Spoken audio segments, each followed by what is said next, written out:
Assalamualaikum warahmatullahi wabarakatuh. Bismillahirrahmanirrahim. Alhamdulillahirrahmanirrahim. Allahumma sholli ala Sayyidina Muhammad wa ala ali Sayyidina Muhammad.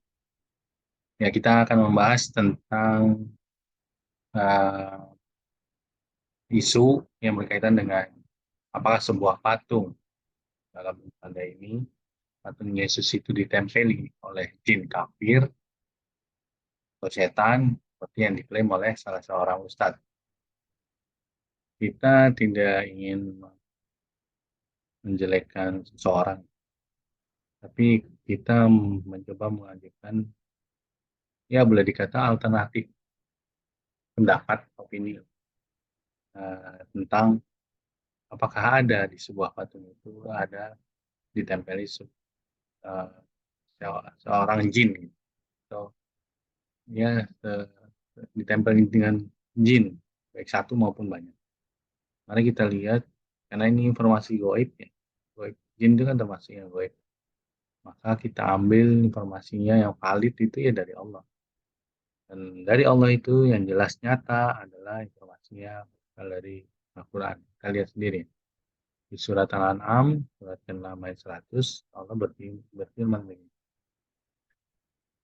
A'udzubillahi minasyaitonir rajim wa ja'alu lillahi syuraka'al jinna wa khalaqahum wa kharaqu lahu banina wa banatin bighairi ilm.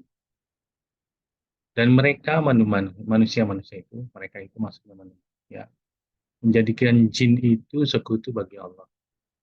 Padahal Allah lah yang menciptakan jin-jin itu. Dan mereka membohong dengan mengatakan bahwasanya Allah mempunyai anak laki dan perempuan tanpa berdasar ilmu pengetahuan. Subhanahu wa ta'ala, suci Allah dan maha tinggi dari sifat-sifat yang mereka ambil. Jadi yang menjadikan jin itu sebagai kawan adalah manusia sendiri. Jadi di sini disebutkan, dan mereka manusia-manusia itu menjadikan jin itu sekutu bagi Allah.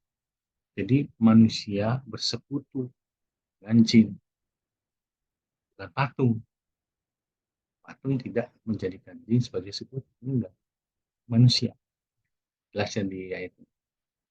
Kalau belum puas lagi, kita lihat di ayat berikutnya di surat yang lain, surat Az-Zukhruf, surat ke-43 ayat 36. Allah berfirman, "Wa may ya'shu an dzikrir rahman nuqayyid lahu syaitan wa huwa lahu qarin." Dan siapa yang berpaling dari pengajaran Allah yang Tuhan yang Maha Pemurah, yaitu Al-Quran, kami adakan baginya setan yang menyesatkan. Maka setan itu yang menjadi teman yang selalu menyertai. Nah, jadi yang ketempelan jin atau setan, jin kafir atau setan itu adalah manusia. Ya. Di sini jelas banget Allah berfirman. Barang siapa yang berpaling dari Quran, maka kami adakan baginya setan sebagai temannya. Ya.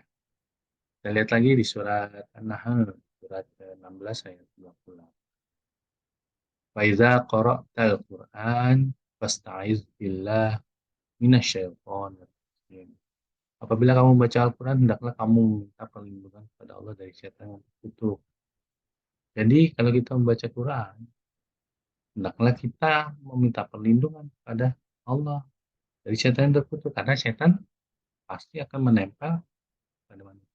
Jin kafir yang berupa setan itu akan terus menempel, berusaha menempel kepada manusia. Bukan kepada patung.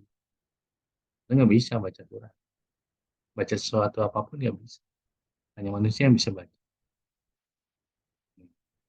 Terus di surat Al-Mujadilah, Al-Mujadilah surat ke-58 ayat 19.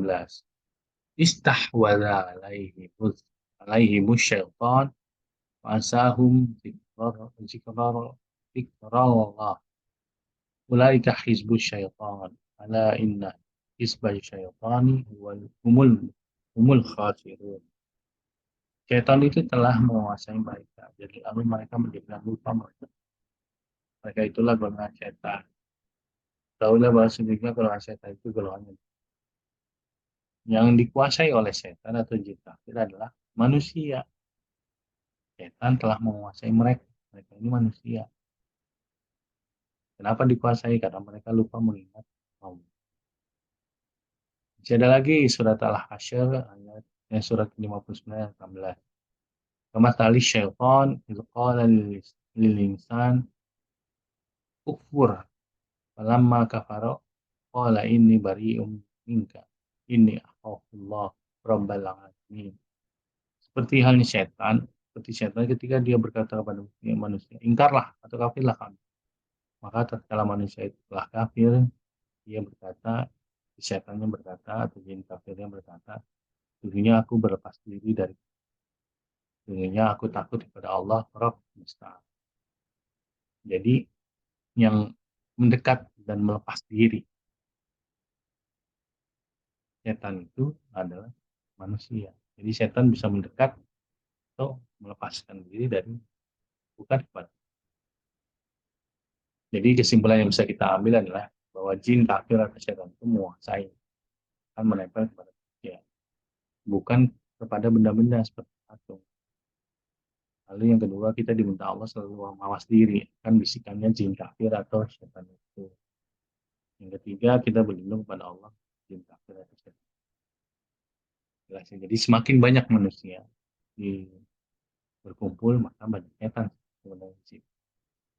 Bahkan Nabi pun tidak luput dari godaan setan, tapi Nabi selalu terus menerus tentang godaan setan.